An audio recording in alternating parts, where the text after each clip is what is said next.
Morning. Happy Friday. You know, I was talking with somebody yesterday and we were like sharing our stories, and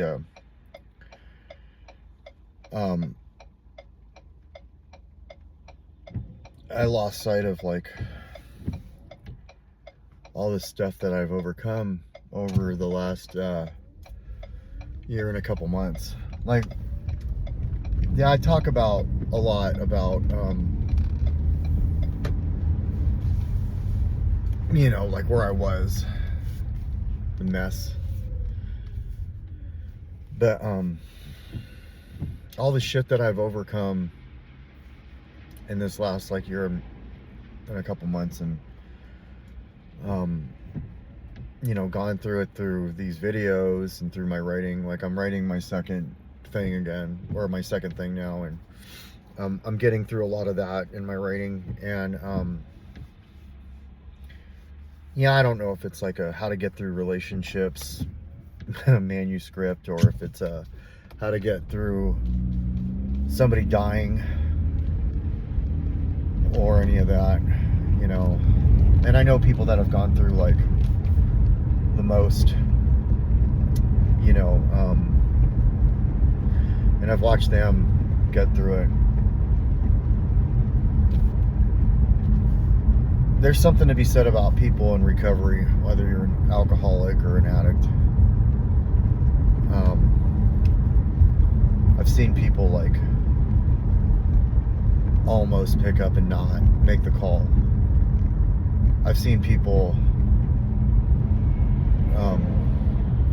walk into a meeting. I've seen people just like rise up, you know, from relationships, from all that. And there's just something, I got this love for people in recovery. I got this love for people who overcome. So I don't want to like just single hand say, oh, I only like this group of people or not. I'm just in that group. So it's part of my world, it's my perception. A long time ago, a manager told me once, this is 15 years ago, that perception is reality. And he said, like, whatever's your perception that's your reality. And when you're selling cars to people, you need to be in their perception, not yours. You know, and then I heard a trainer once say that if somebody believes that he put up this thing on the board, and he said how many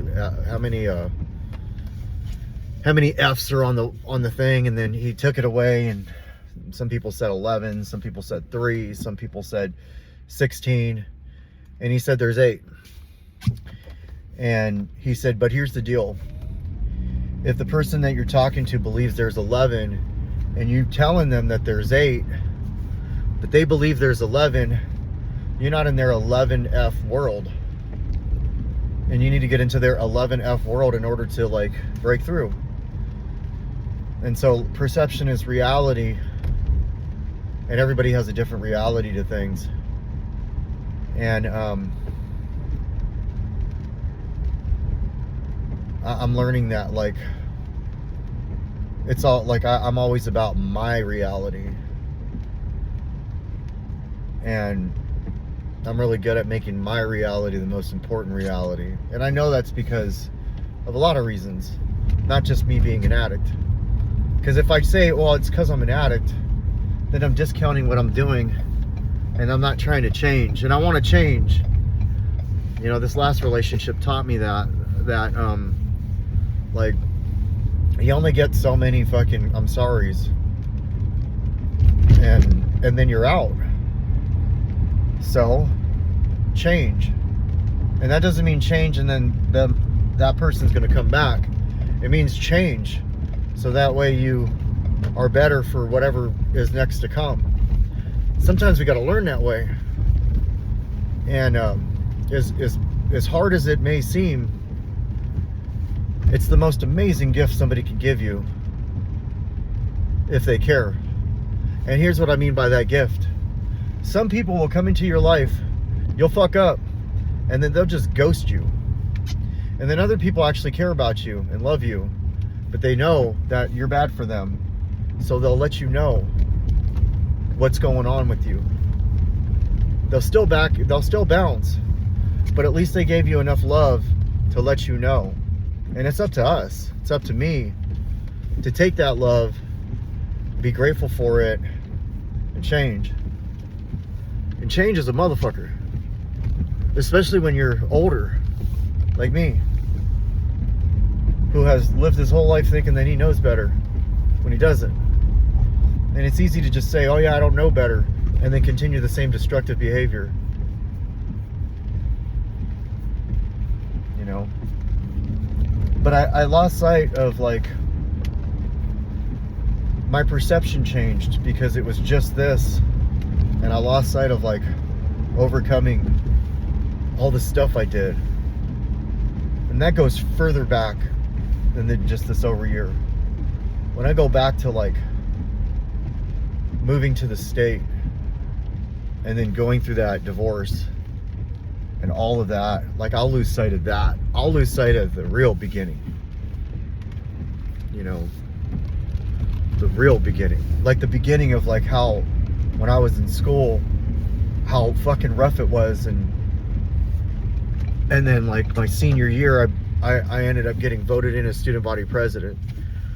You know, and if, like, you know me and you knew my story, you'd understand the significance to that.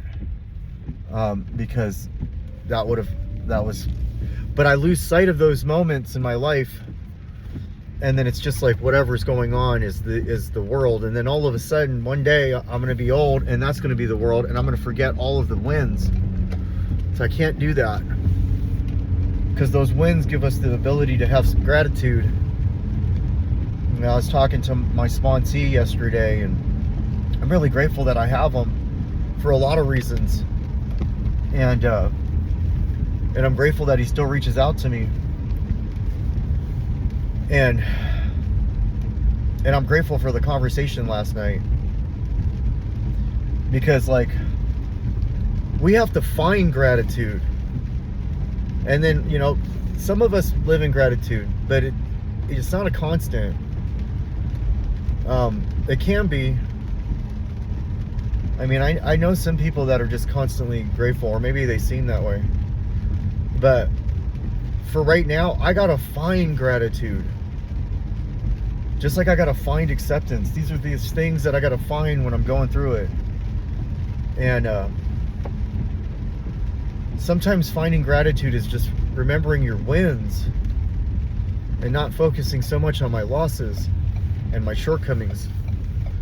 Because I live in those moments, those shortcomings, and then all of a sudden I'm not functioning at work. I'm not functioning at home. You know, I'm not a parent to what's going on to my children. You know, and so today I am grateful for how far I've come. Like, sometimes I'll say how far I've come, but it's not, but in this short period of time, you know, and I'll downplay it because I don't want to make it seem like it's a big deal, you know, or that it's been a long time. But man, it's been a long time, and I'm in a much better place than I've ever been in. Even though, like, I've made some terrible, like, I've made some mistakes. I don't want to say terrible. Some of them are bad, but, you know, I've lost people along the way that I didn't want to lose. You know, and it's easy when you lose somebody for you to believe that they gave up on you. But sometimes they're not giving up on you. They just don't want to give up on themselves. And we can be that life raft that's filled with sand, you know. Yeah, life raft. I kept calling it a life preserver. You know, I remember this person I talked to a long time ago. They drew this picture and sent it to me, or gave it to me, and it was of, like, it was of this, like, these two frogs. And the one was, like, attached to the other one, and it was, like, just dead weight. And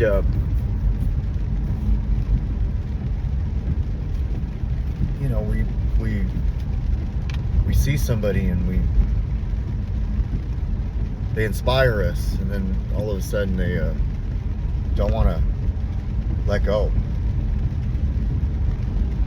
That would be like me just watching the same motivational video every single day, and that's the only thing I watch, and then like can't understand why I'm not getting the motivation I need. And then I'm now upset because it's not helping me. You know, sometimes it's like it was meant for right then. You know, it was meant for right then.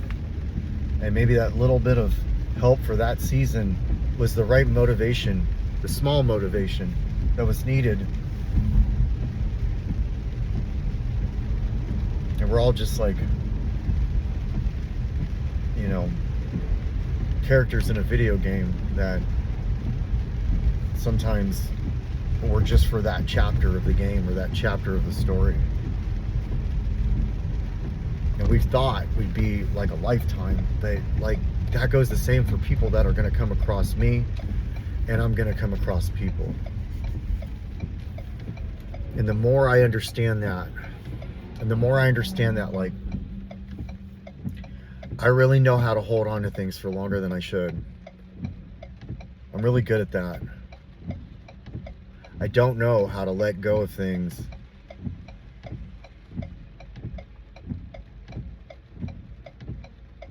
and sometimes we're like forced to let go of things, you know.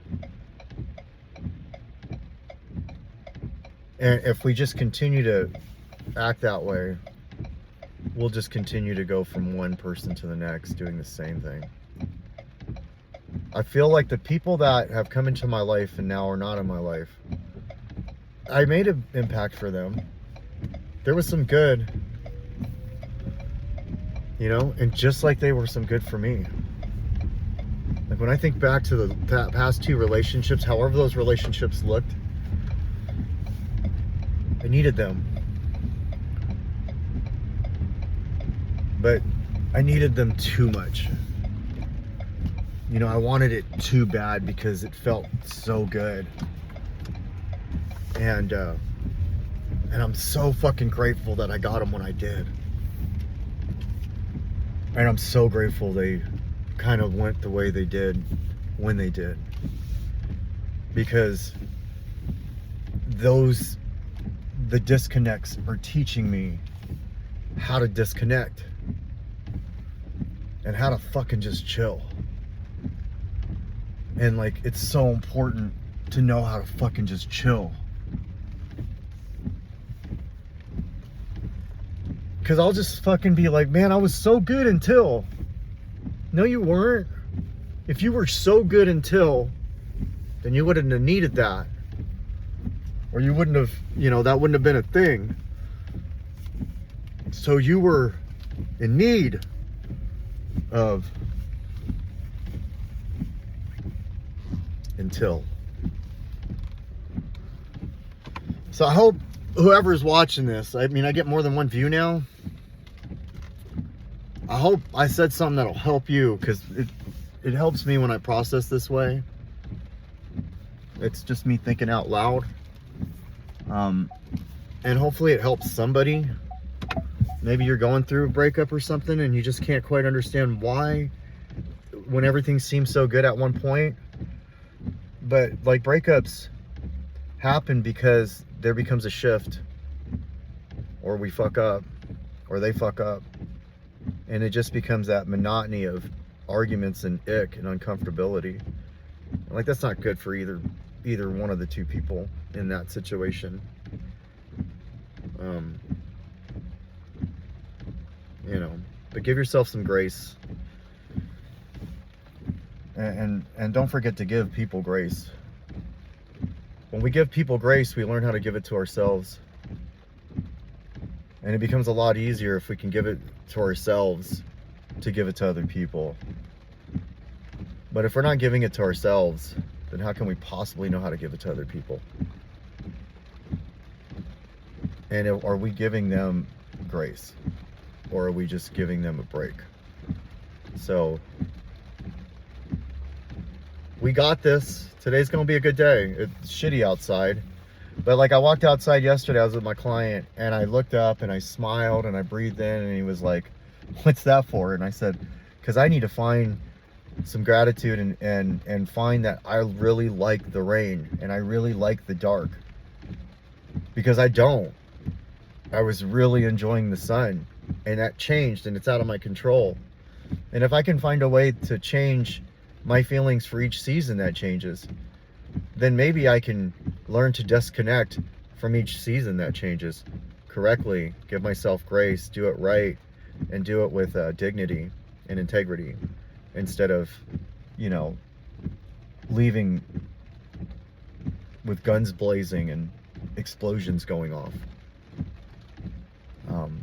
There's this scene in a movie called Rockstar where Mark Wahlberg, he lives this extraordinary life as a rock star. He sings one day and they catch wind of it and they have him go up on the stage, and all of a sudden he's a rock star, and it's just like complete chaos, and it's like whatever you would expect as a rock star.